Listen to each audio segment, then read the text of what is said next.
Hi guys, I'm author Stacy McAnulty. Every year I visit lots of schools and lots of students and I talk about my books. But because of the current situation, I am not traveling right now. So I thought I would bring one of my school presentations to you via video. So we're going to see how this goes. I've never done this before. So thanks for going along with the ride. So today I thought I would do my presentation on The World Ends in April, which can be kind of a scary title right now, but this is a novel. This is fiction. It's made up. It's from my imagination. It is not it's not a prediction by any stretch. So I thought we'd dive in to this book and I'll give you the presentation I would give if I was visiting your school today. So again, my name is Stacy McAnulty. This is usually the slide that would be on the screen if we were all in your auditorium. And I like to start my presentations with a joke. So no matter how bad things look, you just have to say to yourself, hey, it's not the end of the world.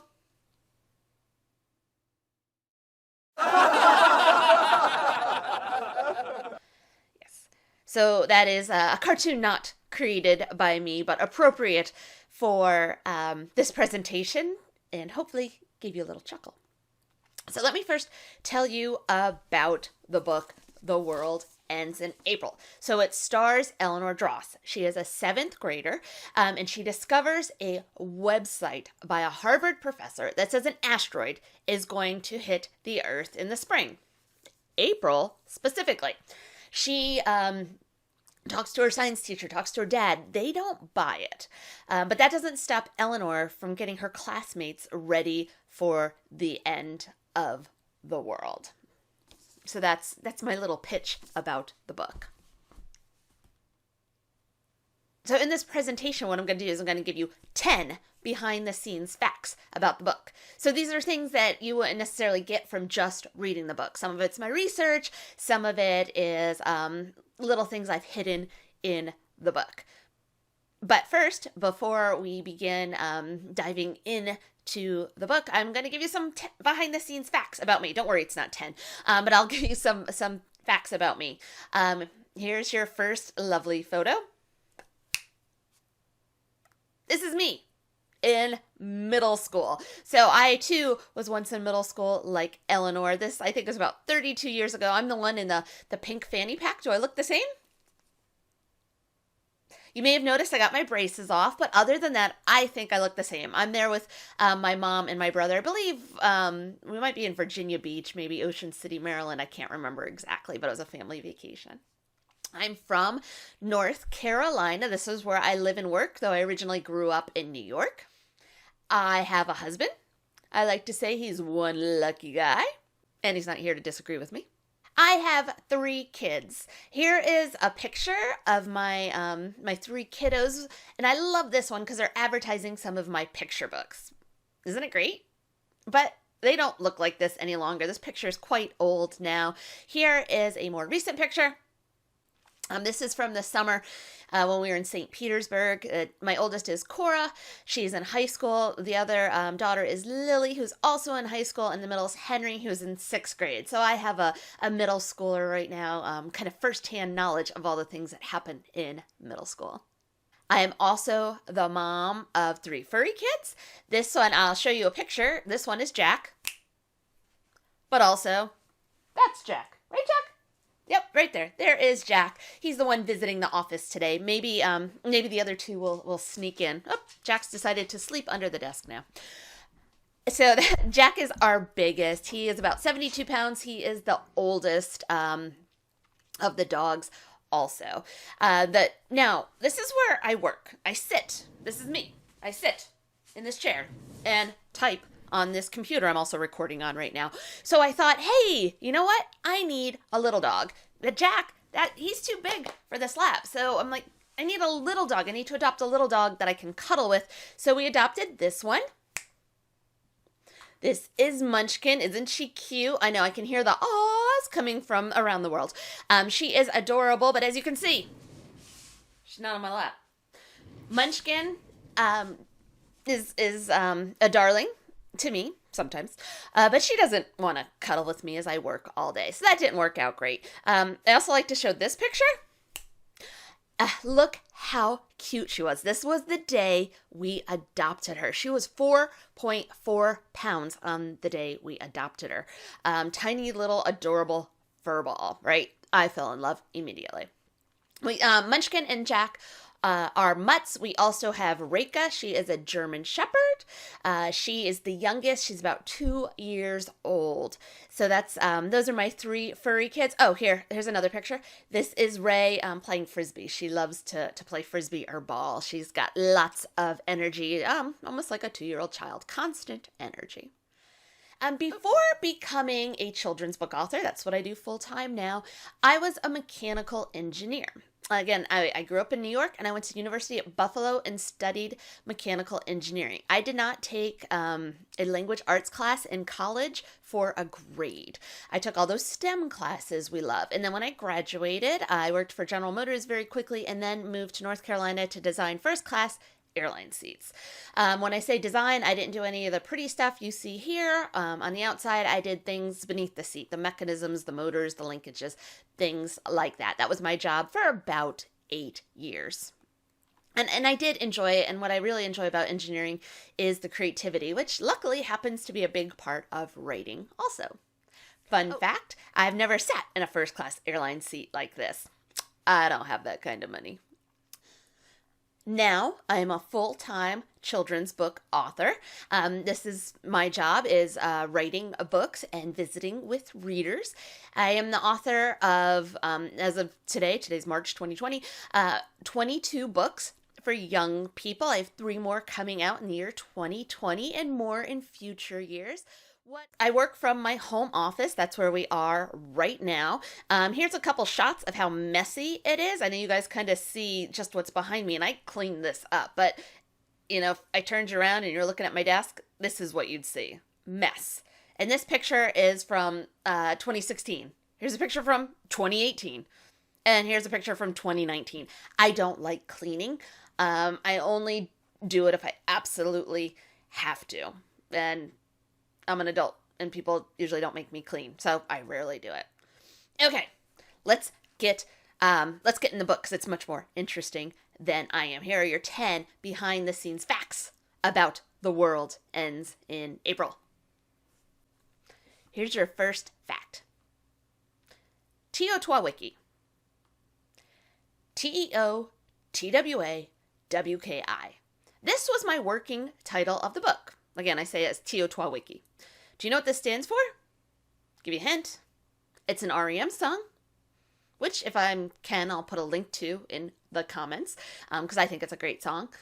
But Teotwawiki stands for the end of the world as we know it.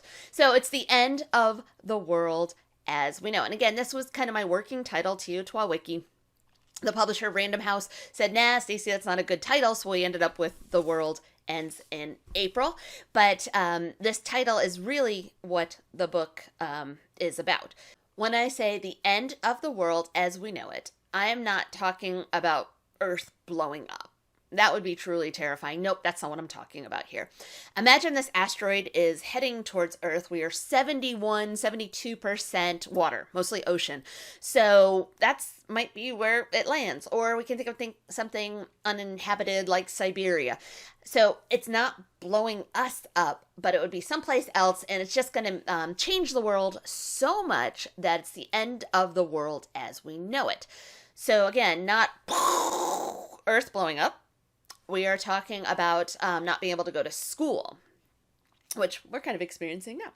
We're talking about no electricity, no running water. If the water is running, it's not clean. We need a water filter.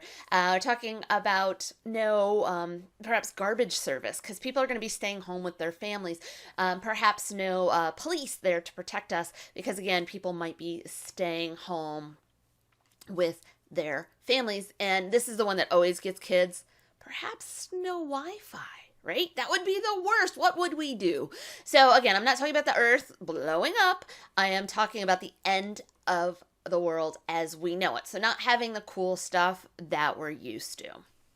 Behind the scenes fact number 2, Survivalist.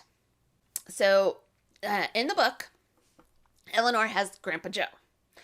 I also had a Grandpa Joe. Here's a picture of my grandfather, Joseph. And he was not a survivalist. He was a very good gardener, but not a survivalist. But now what a survivalist is someone who's getting ready for these end of the world scenarios. They're also the other term I learned was prepper. People preparing for the end of the world. So Eleanor has her grandfather who's a prepper, a survivalist. So he knows about these things. He can lead Eleanor on this path. Now, again, it's my grandfather, good gardener. He was not a prepper. So how did I learn about prepping? I read books. That's what I do research in all different ways. But in this case, I read a couple different books. One of them, I like this one, Bushcraft 101. This is about, surviving out in the wilderness, building fires, finding food, making shelter. Pretty neat book.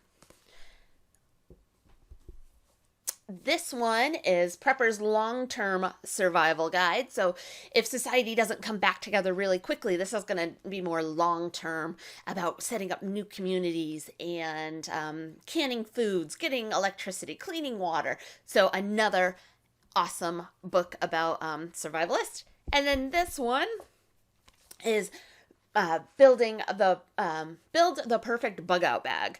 Bug Out Bag, Bob, B-O-B. Bug out bag is something that Eleanor has ready to go in her closet. It's a bag with food and change of clothes and supplies that she would need to bug out, to get out of town. So can you believe they've dedicated a whole book to what goes in a backpack?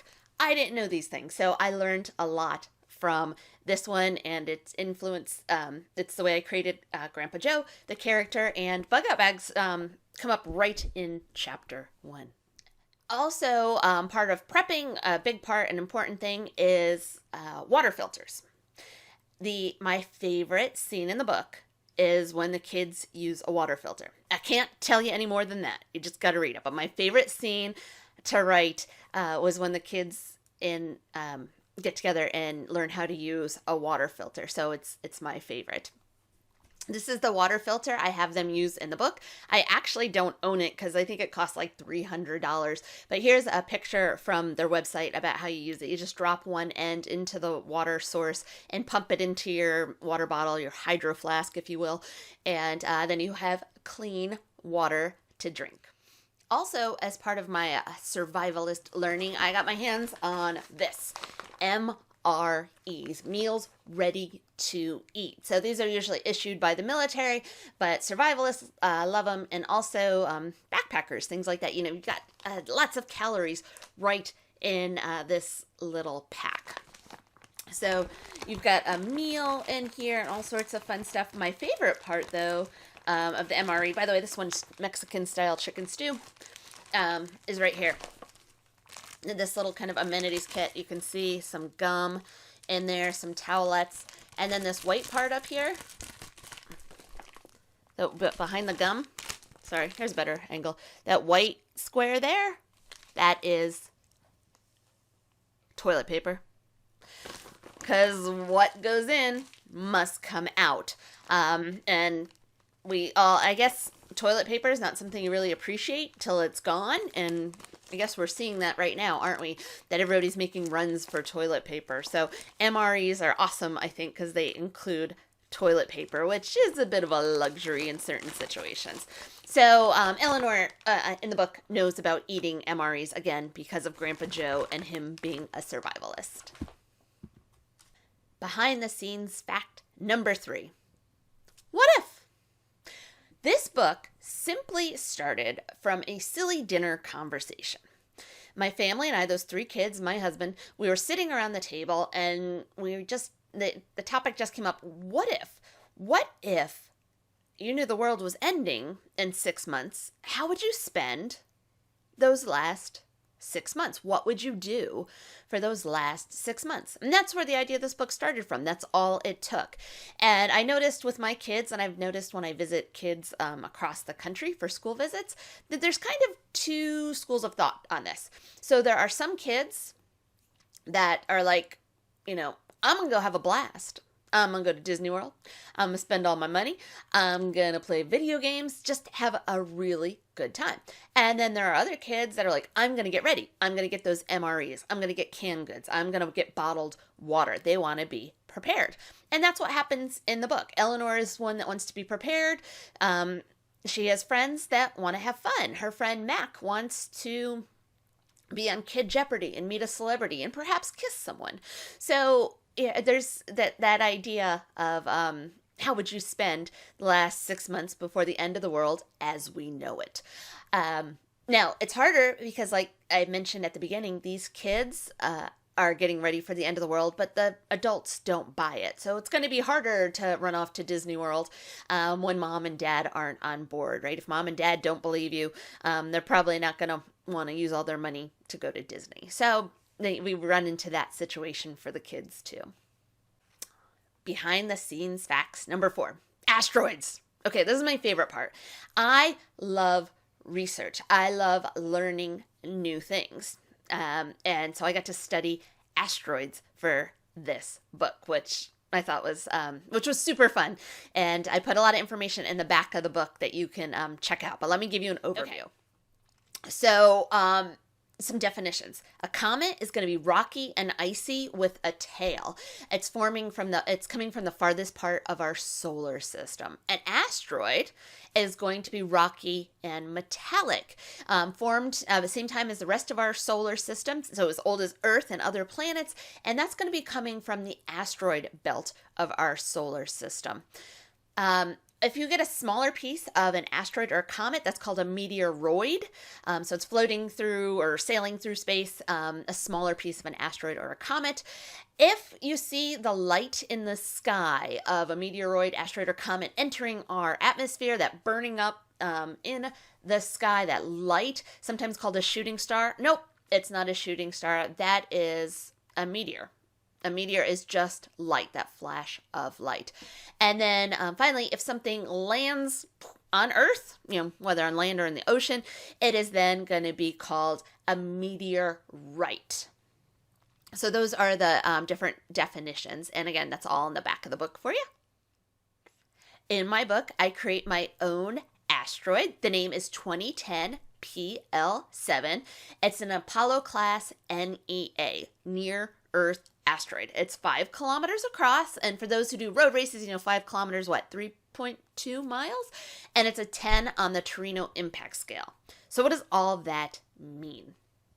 So the name 2010 PL7, again, this is fictitious. I've made this up, but that just has to do with the date. So this asteroid would have been discovered in the year 2010. P is going to refer to August. So in August 2010, it was first discovered. It has nothing to do with impact, but when scientists first laid eyes, or a telescope first laid eyes on this asteroid. It's an Apollo class. That means it's going to travel between Earth and Sun. So Apollo class means it's going to travel between Earth and Sun. Again, the asteroids should be hanging out in the asteroid belts. That's where it's safe, but sometimes gravity from Jupiter or Mars shifts them, and then we get these kind of rogue asteroids, and that's what an Apollo class asteroid is. The Torino scale is how NASA tracks all the asteroids that they know about. And they give them, basically, it's on a scale of 0 to 10. If you look closely at your screen, you will see 0. 0 means no impact. And they are not tracking asteroids just for the next 7 days like a snowstorm. They are tracking for 100 years. So they're saying, no worries for 100 years when they give it a 0. If they give it a 10, that means impact is imminent. If we went to the NASA Sentry system where they track all the asteroids, you will see this chart. This one's actually a screenshot from the fall. But if you look over on the right, the Torino scale is 0 all the way down. I asked this website to show me the highest the highest percentage of impact, what was the most likely, and everything. NASA is saying everything for the next 100 years is 0. So they're saying, yo, we're completely safe. Behind the scenes facts number 5. NASA says we're completely safe, but let's go ahead and talk about impacts anyway. I love this stuff. First, we're going to start with the Chicxulub asteroid, which is also responsible for the KT extinction, the Cretaceous Tertiary extinction, the one that got the dinosaurs. So with this, it happened 66 million years ago. 66 million years ago, and of course we know it's the one that got the dinosaurs. So let's think for a minute that we are T-Rexes way back then, someplace in the western part of the United States. Now Chicxulub is in Mexico, so we're close, but not right in the impact zone. So if we're a T-Rex in the western United States, the days leading up to this event, we would have noticed a giant orb in the sky. We would have noticed this light coming and going, or this orb coming and going, but we're T-Rexes. There's not much we can do about it. Then on Earth's worst day, when impact, it is going to come rushing into our atmosphere. It is going to collide in the shallow seas in Mexico and Chicxulub, and the whole sky is going to go white for a minute. It's going to be such a bright light. It's going to go white for a minute. After that, we're going to have shock waves, earthquakes. It is going to rain debris. It's going to rain debris so hot that it's actually going to cause fires. There's going to be winds up to 600 miles per hour. And all this is like the first 15 minutes. It's going to be disastrous. Chances are, if we're T-Rexes in the western part of the U.S., we're not going to survive this. But if we somehow do, we don't survive much longer. Because after this is what they call impact winter. So much debris and like a cloud of dust has been thrown into the atmosphere that the sun is going to be blocked out for quite a while. No one knows exactly for sure. Years and years, maybe centuries. And it's going to get really cold and things aren't going to grow. So our herbivores aren't going to eat, and then our carnivores can't eat. The animals that are going to survive are going to be in water and things that can burrow underground. So bye-bye, big dinosaurs. Now, hopefully none of that was a surprise to you. We know that dinosaurs are extinct. Well, non-bird dinosaurs are extinct. So let's look at NASA again. They say that every day 100 tons of space debris try to hit Earth. But luckily, we have an atmosphere, gases surrounding our planet that go, hey, not a problem. I got this. And it burns it up. Now, when I'm saying debris, I'm talking really teeny tiny stuff like sand particles and pebbles. So again, our atmosphere is no problem with that. About maybe once a year, something the size of a car tries to break through. And again, our atmosphere does a really good job of busting this stuff up. If we're lucky, we get to see it. Again, see that bright light, which would be a meteor. About every 2,000 years, we might get something the size of a football field. Now, our atmosphere is going to try to break this up, but something's probably going to get through. Something's probably going to crash into Earth. Now, depending on where it lands is if we're going to have issues. And then every 2 million years or so, we could get those civilization-destroying size asteroids, which is the scary stuff. But again, NASA's Sentry system says, hey, we okay.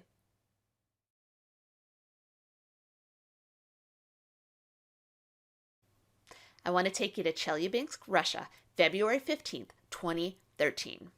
It's a work day. It's a school day. It's 9 in the morning. And cameras across the area, especially dashboard cameras, capture this. Check out this bright light, this meteor, as an asteroid enters our atmosphere. Now, there's video of this too, and I'll try to put a link in the comments that you can go check out the video. But this enters into our atmosphere, and most of it breaks up. Here it is breaking up across the sky. I can't remember the exact distance, but miles and miles above the surface. But not all of it breaks up. Some of it crashes into a frozen lake. About 1,000 pounds crash into this frozen lake. Now, no one was hurt from this 1,000-pound space rock, hitting them specifically, or the little pieces that break off. But what happened is this bright light comes across, and people go to the windows, or people are near glass, and the glass breaks when the shockwave follows and goes. So over 1,000 people were injured from glass breaking, and some damages to roofs. So it was still ended up, people got hurt, minor injuries, but no one was hit by the giant rock. Now, the part about this that I found the most interesting is that on this day, February 15th, 2013, all the astronomers in all the land were looking up because another asteroid was passing in the distance between like Earth and Moon. I think it was like 17,000 miles from Earth. So everybody was looking up, but nobody saw this until it was in our, we could see it by looking up. No one saw it because it was coming from the direction of the sun. It was missed. You ever tried to catch a baseball while looking into the sun? You can't see. So we missed this one. Scientists missed this one. But luckily, it didn't do too much damage. Some good news is that there has been no recorded human deaths by space rock. No one has ever been killed. So if we're going to worry about things, we probably don't want to waste our time worrying about being hit by asteroids. There was like a cow or something in the 1800s that did sadly die from a space rock, from a meteorite, and a mailbox like in the 1980s in Georgia also got crushed. But humans, we're doing good. So let's not worry too much about that, but know that there are these space rocks out there to be seen. Behind the scenes fact number 6. Mac. Eleanor has a best friend. His name is Mac. He is a blind student, or a visually impaired student. Eleanor describes Mac as a smiley face emoji, while she would describe herself as an eye roll emoji. So they don't have similar personalities. Now, Mac has been going to the public school with Eleanor. They've been best friends since kindergarten. And now he's talking about switching schools. He's talking about going to a school for the blind that would be a boarding school. It's called, and in the book, I've named it the Conrad School. He thinks it would be a great opportunity for him. Eleanor, would be losing her best friend, her only friend. And to her, that feels like the end of the world. So she doesn't want Mac to go away. She can't have Mac go away. Now, when working on the character of Mac, I had to do some research because no one in my immediate family is visually impaired. So I wanted to make sure I got some of the details right about Mac. So I had a reader that helped me out. Her daughter's visually impaired, so she went over what I had written. I also visited something called the Little Red Schoolhouse in near my hometown, where I got to meet students and faculty that are visually impaired. Now, this is an after-school program. It's not a set school. It's an after-school program where kids can go to get help, and it was very, very interesting. I learned things like most people that are considered blind are not 100% blind. They have some vision. They use iPads a lot to help with schoolwork because you can adjust the contrast on an iPad. You can hold it close. You can hold it far. You can make the letters bigger. It also can do text to voice, so it can read to you. So iPads were a big part of their education. The floors in this building had different texture, whether wood or carpet or tile, because imagine a person that's visually impaired with their cane and just walking in the halls. You can tell when halls change. You can tell when you need to turn right or left by the different texture of the floor. I'm very thankful to the people at Tracy's Little Red Schoolhouse for letting me come in and learn some of these details to use in the book. So that's one of the ways I do research is I call it my hands-on research, getting out there and learning things. And it is my favorite way to learn about different topics. Okay, behind the scenes facts number 7, legitimate sources. So Eleanor has discovered this website by a Harvard professor that says, an asteroid's heading our way. Now, Harvard, smart people, right? The smartest of the smart people. So why, of course she's going to believe a Harvard professor. But we wanted to also discuss in the book about how do you know when you're online if the information you're finding is good information. So in the back of the book, we put some tips. I'll go through some of these quickly. Like, check out the domain name. If you're clicking around on the internet and you look up at the top, look and see if the domain name is where you want to be. If you want to be at NewYorkTimes.com, make sure it says NewYorkTimes.com, and they haven't, whatever website you've hit hasn't done something fishy like NewYorkTimes.com.co. It could look like New York Times, but it might not really be. So just check out that domain name, that address bar at the top. As you can tell, I'm a proud author.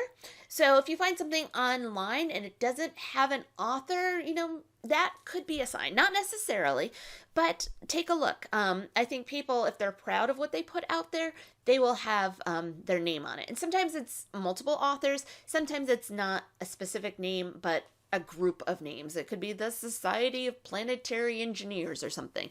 Someone should take credit for the information.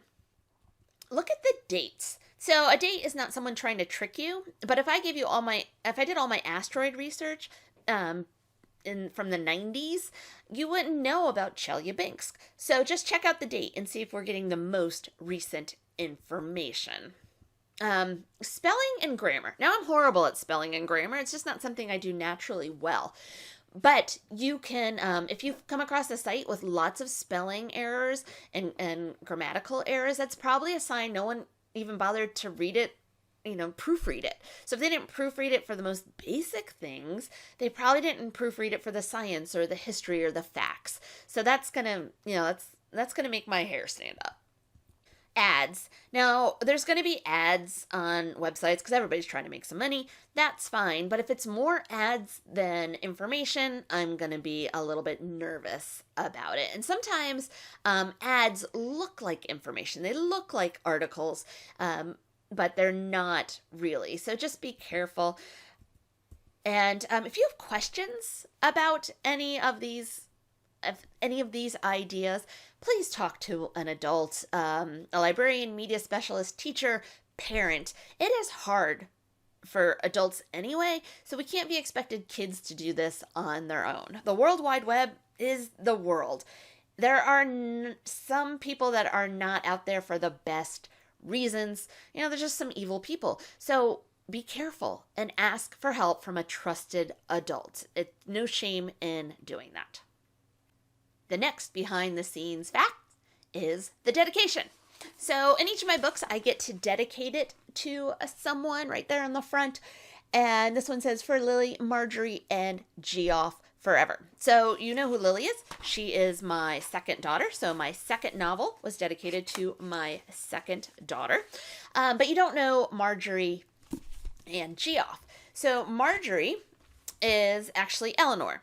When I began this book, Eleanor was named Marjorie. That was a name I really like. So here's my notebook. When I start a project, so you can see right there, her name was Marjorie Dross. And I love old-fashioned names. So that's what I used. But as we were editing this book, my publisher thought Marjorie was maybe a bit too old-fashioned sounding, and they wanted something with a little bit more of a modern twist. So Marjorie's name got changed to Eleanor. But Lily read this book so long ago that she will always know Eleanor as Marjorie, so Marjorie forever. Now, if I gave you the opportunity, like an hour opportunity to guess who Geoff is, you would probably never guess. Sometimes kids say, was Geoff Mac's original name? Nope. Geoff is a cantaloupe. I'm not kidding. This was, I think, a couple Easters ago, and I bought a cantaloupe to eat. And my daughter, Lily, again, she decided she was going to adopt this cantaloupe and name it Geoff. Honestly, she called him Jeff. I just call him Geoff to annoy her. So here are some the pictures of Geoff that Lily had put on her Instagram, announcing the adoption of my son. His name is Geoff. Just chillin' with Geoff. My husband got in on the action here, creating that evil-looking orange. And here's a nice close-up shot of Geoff, the best cantaloupe ever. Well, again, I bought this cantaloupe to eat. So come Easter morning, I take out my knife and stab Geoff, tear him open, gut him, and serve him, alongside the eggs. Lily was not happy about this decision. But what are you supposed to do with a cantaloupe? It's not going to be around forever. So yes, I murdered Geoff. Rest in peace. However, Geoff now lives on forever in the dedication of this book, and I like to think it is the only cantaloupe in the history of the world that has a book dedication. Perhaps the only fruit in the history of the world that has a book dedication. If you find out about others, please let me know. But as far as I know, Geoff, you're one of a kind, man. One of a kind. Behind the scenes fact number 9. Nature Club. So Eleanor is convinced this asteroid is heading to Earth, and she wants to get her classmates ready, certain classmates ready. Now, if you went to your teacher and you said, hey, we'd like to start an end of the world club, would your teacher say yes? I don't think so. Maybe a couple cool teachers would say yes, but then they'd probably get emails from parents that'd be like, what is going on down at that school? Why are you starting End of the World Club? So the way Eleanor and Mac get around creating End of the World Club is they create the Nature Club. That sounds innocent and boring, right? I mean, nobody's going to worry about the Nature Club.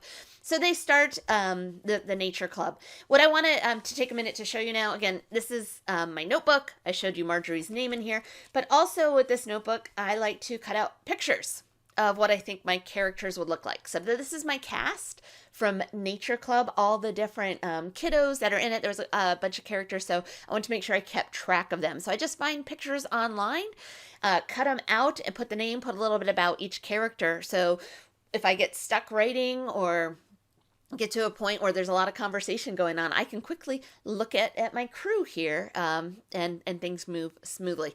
So I have a notebook for each one of my projects. The Miscalculations of Lightning Girl had 2 notebooks because it took up so much room with all the math. But I put all sorts of, all the research I do in here. Here's information on all the different flavors of MREs. Here is a calendar, so I could count down the days till the world ends. And here's when I was reviewing chapter by chapter, doing revision. So everything that I research, every change I want to make, every conversation I have with my editor, I keep in one notebook. So it's nice and handy, and I'm ready to go. So I highly recommend notebooks when you're working on a project. They're much better than sticky notes to keep you organized. Your last behind the scenes fact number 10, is Lin-Manuel Miranda. Do you know who that is? He is the creator behind the musical Hamilton. He played the original Hamilton. He's also done stuff with Mary Poppins, and he's in other shows, and I just think he's a creative, kind genius. I find him very inspirational. So I mentioned Lin in the acknowledgments of the Miscalculations of Lightning Girl. So the acknowledgments are the back of the book where authors say nice things about people that have helped them and inspired them. So he's mentioned there. And he is also mentioned in the back of The World Ends in April. So it says, also a quick hi and thanks to Lin-Manuel Miranda. I plan to keep acknowledging him until he acknowledges my acknowledgement. And I do plan on doing that. Even it's already in my next book that hasn't been printed yet, but he's acknowledged there too. So I'm going to keep doing it until he notices. So hopefully, fingers crossed. Now, if any of you know Lin, please tell him to just, look at the back of my book and see that his name is there, and that I really appreciate all he does creatively for people and how kind he is online. So just pass that along if you happen to know him, okay? So that's it. Those are your 10 behind-the-scenes facts about The World Ends in April. Thanks for listening to this. I hope it gave you some insight into book creation. And if you have questions, put them in the comments. I will try to answer them. Before I go, I should talk to you about what is next. And that is going to be Millionaires for the Month. It comes out September 1st, 2020. This one stars 2 boys, Felix and Benji. They're on a field trip in New York City when they discover a wallet. It turns out this wallet belongs to a tech billionaire, so they decide they can borrow $20 from it to buy hot dogs. It's lunchtime. They're hungry. So they borrow $20 before returning the wallet. The tech billionaire, her name's Laura Friendly, she realizes they stole from her, so instead of giving them a reward, she gives them a challenge. They must spend over $5 million in a month. I know it sounds easy. but there are like 11 rules they must follow. She's doing it basically as punishment, but still the boys are certain they can burn through this money and win the ultimate prize of $10 million. So that is the next book, the next middle grade novel I have coming out. And again, that's going to be September 1st. That's it from my home office in North Carolina. You can see another dog has joined me. There's Reka. Say hi, Ray. So thank you guys so much. I hope everyone is able to read lots of great books in the near future. Take care.